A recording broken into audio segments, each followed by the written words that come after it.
How to stretch a dough ball if you're a beginner. Now there's a lot of ways to stretch dough, and it's intimidating because you can really get off course if you don't start the right way. And one thing you're going to hear from us a lot is that your dough ball has to start round. It's much easier to get a symmetrical dough ball if you start with a round one.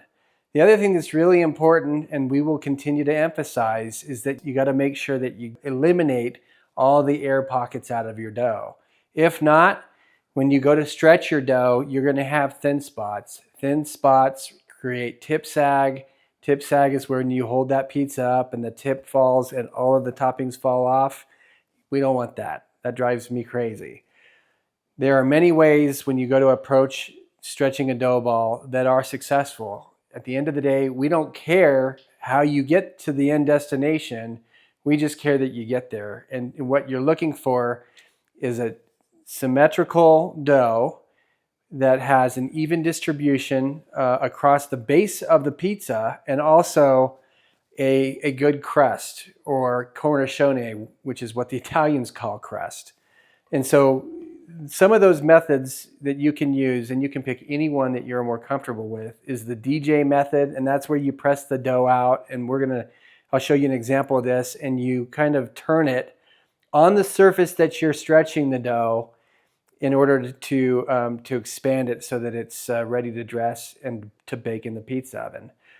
We also can use a punching bag method where you're using your fists and using our knuckles to stretch the dough. That's another method where you go underneath the dough and use your knuckles. There's the hand stretch where you can really use your hands as the base to hold the base of the pizza. Again, you're lifting it off the surface in order to stretch that dough and using your fingertips to stretch it. You can slap the dough where you're slapping it from one side to the other and letting the force of the slap stretch the dough, or you can do a toss. I really advise you not to doing a toss. This is probably something that you've seen over the years as pizza makers, pizza chefs.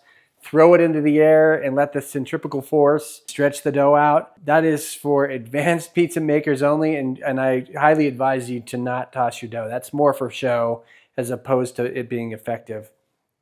Let's start by really pressing the air out of the middle of the dough, like I'm doing now, and I'm really trying to work the dough or the air that's built up into the dough through the proofing process out towards the edges of the dough to make and form a nice crust. Now you'll notice that this dough has a little air pocket here, and I'm going to just pinch it a little bit to force that air out, and then I'm going to create my crust. And again, I'm looking for a kind of a consistent rope-like look around that dough. And then I'm going to press the dough down on both sides to stretch it out. Really being soft with my hands and avoiding the crust. We do not want to push the air out of the crusts. Now this dough, it's a kind of a colder day here. We're getting to the end of summer. And this dough is not what I would call room temperature. And that is important as you decide how you're going to stretch your dough. When you pick a dough ball off the ground that isn't room temperature, it's more forgiving. It's not going to stretch. Gravity isn't going to have as much of an impact on colder dough. And so you may want to you feel comfortable picking up your dough and stretching it with your knuckles, or even slapping the dough back and forth and letting gravity work that way. The other way is if it is room temperature, I highly advise you to keep the dough on the surface where you're stretching it and really use your hands.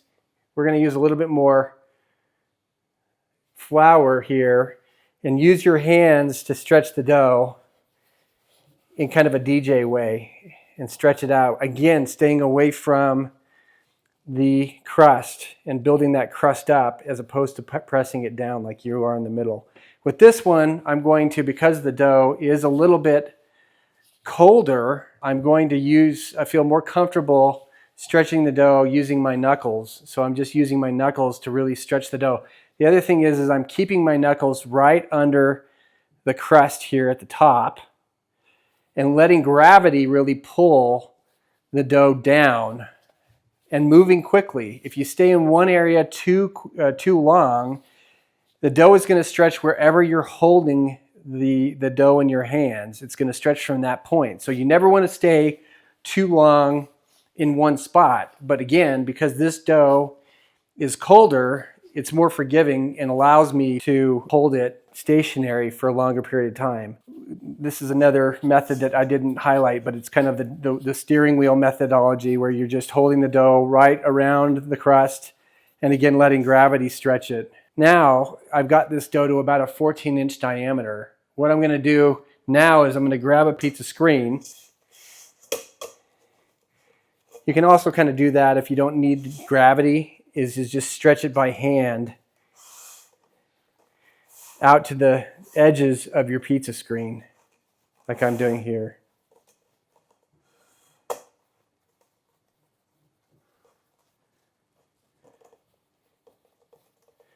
And again, this dough is very glutinous, very stretchy, very forgiving. You're going to have thin spots. I can even see thin spots in this stretch. Not too much, so it's not really that troublesome for me. There's no such thing as a perfect pizza, not really, although there are going to be times where you make one that you think it's perfect. You know, it's about the best you've ever done. But I've been doing this for well over a decade and still feel like I could be better at stretching pizza dough. So there's the dough. You can see that we were able to work with it in a variety of different ways to kind of get to the ultimate objective. But again, it's a very round, symmetrical shape with mostly an even distribution, with a few thin spots here, which are just fine. We'll try better next time in trying to avoid that, but that's how you stretch a pizza dough.